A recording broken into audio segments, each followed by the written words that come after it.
Hello, everybody. It is Joe, and with a little last-minute scramble, and I made it on time today. I still have my shoes on, so I'll be taking those off. If you see me looking around, that's what I'm doing. But I wanted to start the video right at the hour, right at the exact hour before sunset. So I might be a little distracted. I had to rush it a little bit to get on time today, but technically on time. So, today's plan includes doing some regular meditation with alternating push up sets. Again, forgive the bobble. That's me getting situated here. I'd also like to give you a new technique later in the video. But first, I'm going to go through and refresh myself with some of my basic favorites. Also, you should know I'm still a little bit behind posting these online on YouTube. Maybe I'll be caught up by the time this one comes out, who knows. But at the very least, you should know that I'm trying. When I'm traveling, it's hard to get uploads. Some places give you free Wi-Fi, but the upload speed is nothing. So there's really, there's really not much going on until I get to a good coffee shop. So, I will keep putting episodes out. If you do notice a lag at any point in this, it's probably what's happened. I haven't forgotten about you, and I haven't stopped recording. If you see me miss a couple days, it's probably just that I'm on the road and don't have great access to Wi-Fi. So, that's what I plan to do. You can take a look, meanwhile, at upcoming episodes. I have an episode list of some that aren't even out yet on joeneely.net/one-word golden hour. So, given that the name of this show is The Golden Hour with Joe Neely, which I might have said 2 minutes ago, but oh well, now I've said it. Hi, I'm Joe. This is The Golden Hour. And you will be able to find that on joeneely.net/golden hour. Again, golden hour is one word. And now I'm tucked into the lotus position and ready to rock on my magic carpet. I'll show you here. There's my magic carpet. It's a camping towel, quick dry fleece, I don't know, super fleece, whatever the brand is called. Microfiber, that's it. So it's one of those. I like it a lot. It's great for meditation and keeping myself dry. And I will give you a little bit of a view. I don't know if you can see much gold today. It still seems pretty light out. Maybe behind me there's some gold. But really I'm sitting down, so it's hard to see the sun. Anyway, I'm going to do some regular meditation, swap that out with some push-ups, and then I'm going to get into a new technique for you guys. So stay tuned. This is Joe with The Golden Hour. Hey there, it's Joe again. I've meditated twice and done a couple sets of push-ups. That might mean I've meditated 3 times because I did that before the push-ups. So, yeah, lots of sets. As you can see, I don't keep super track of these things. I don't know that it would do me any good. I think it would actually hinder me a bit. Anyway, as you can see, I'm swatting at mosquitoes a bit. I am not enlightened enough yet to sit here and meditate while something is sucking my blood. I killed the mosquitoes. I know that some Buddhist teachers, including a Buddhist abbot that I once knew, will just blow them away, which I will do sometimes, depending on my mood. Other times I'll just smack them and get them out of my face. Don't get me wrong, I'm wearing bug spray. They've been warned to stay away, but that's a difficult one. I don't like to kill things. At the same point, I don't like things to drink my blood. So, you got to draw the line somewhere. I do, however, seek better ways to be even more peaceful about this. I think even considering this, or doing it sometimes, or even thinking about trying to have compassion for a mosquito is a good step in the right direction. Even though sometimes they're going to die. Because don't drink my blood. Anyway, like I said, that's a good conversation that I'll probably be having with myself for many years. Who knows?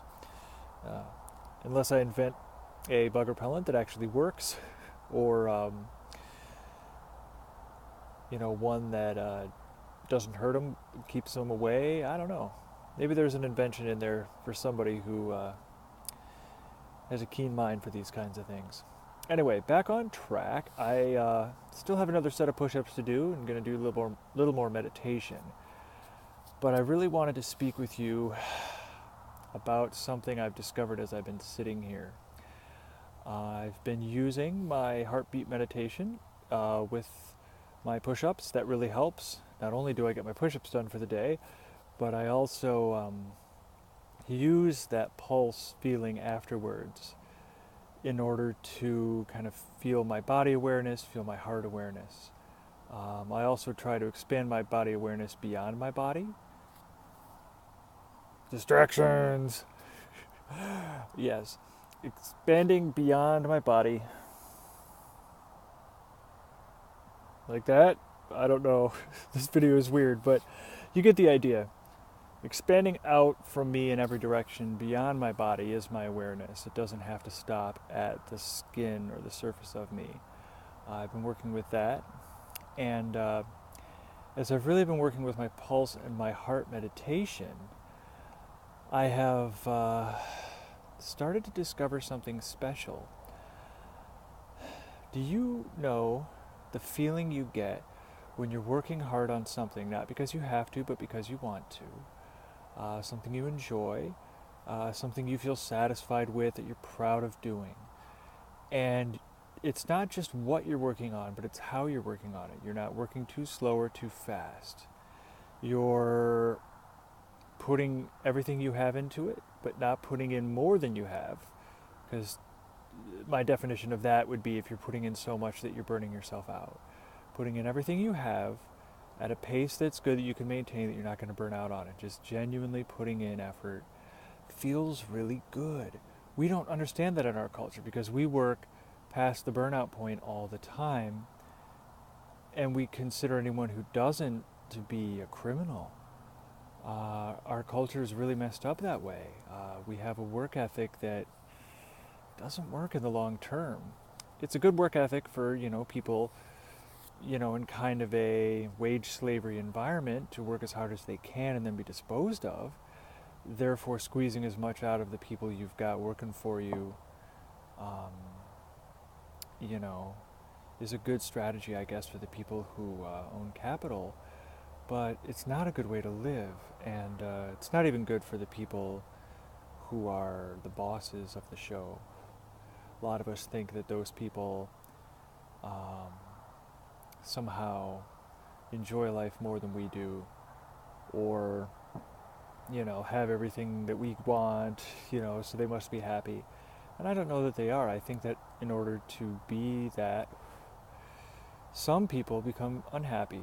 Though I do believe there are a good amount of people with means who have done it in such a way that makes them happy. And that, I think, is so much more important than how much you have.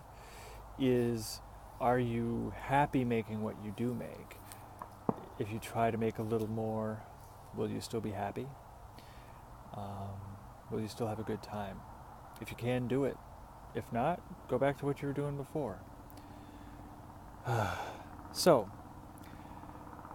I feel this special feeling, sorry about my tangent about socioeconomics, but I feel this special feeling when I'm putting in a genuine effort, which for me, growing up in this culture, has been very hard to find. I've either felt super lazy or overworked most of my life, and I'll bet you have too. So I found this feeling of genuine effort. I was genuinely sitting in my best posture. I was feeling my heart beating in my chest. Not just kind of seeking it out. One of the first things you do with heartbeat meditation is just be able to identify your heart, be able to feel it beating inside of you. That's a big accomplishment, especially while you're breathing. I think, as I said before, it's easier if you hold your breath. But feeling your heart within you is to feel an organ full of love. Love for the genuine effort you put in, which is everything that you spare to put into something without diminishing yourself, without hurting yourself in any way. You have a surplus of energy in you every day, and you can use that surplus beyond what you need just to live and be happy for the tasks you choose. The trick is, don't go below that. Don't spend the energy that you need to maintain your body or to get fresh for tomorrow or to stay healthy and not be sick. Gosh, I can't remember the last time I had a serious sickness. Oh my God. It's been a couple of years, 2, 3. I don't really count these things, but stress causes a lot of illness, and don't let it happen to you. Nothing is worth that in the long run. Nothing is worth people convincing you to give extra beyond what you have. But you do have a surplus every day of energy, more than you need just to, wake up and be a person. You have extra. And you can use that surplus energy for all kinds of tasks. Of course, it's good to use it for tasks that make the next day easier and stress-free, so you can build some momentum. That's certainly one good way to do it. And I certainly use it for meditation. Anyway, as I was meditating, I felt this feeling of genuine effort in my heart, almost in the center of my chest, not just right where the heart muscle is, but definitely where the heart chakra is, if you know about that. So, I definitely felt a powerful feeling, and I didn't want to stop because I didn't want to lose the feeling. So I did it long enough that I could keep it, but I also wanted to make a video for you about it before I forgot and got onto some other tangent, because as you've noticed, my mind will jump around a lot.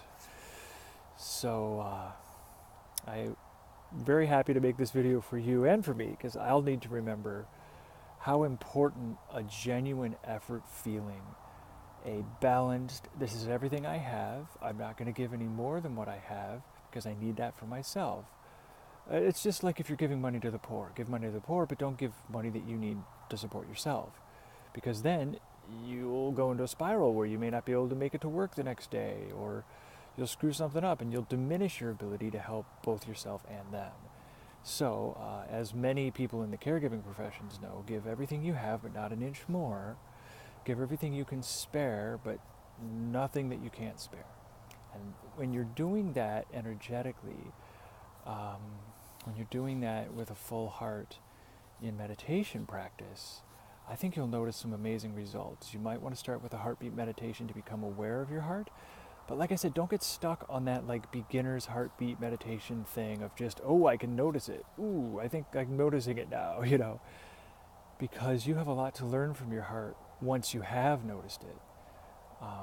There's so many lessons in there, and I'm sure I'll come back to heartbeat meditation again and again because of all of them.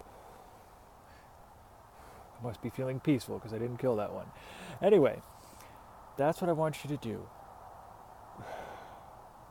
It's a little more vague. It's not an exercise like breathe this way or do this 3 times or whatever else, but try to branch out from simple heartbeat meditation into a genuine love for the efforts you make. There's other types of love in the heart. We can talk about them. I have different ways, including bonding with animals, to open my heart in different ways. I think in our culture, to be honest, the word heart encompasses a number of different feelings and maybe even a number of different mini chakras. Maybe someone out there has mapped out 15 heart chakras or something, because I feel like there's so many different feelings that we can have in our heart. But see if you can model mine. I'd love to hear your feedback on it. See if you can get heart-centered effort. Everything that you can spare, but nothing that you can't. Don't be a martyr. Don't give more than you can. Just give what is right to give, and you will feel a natural balance. Your heart will let you know how much to try and how much to be lazy.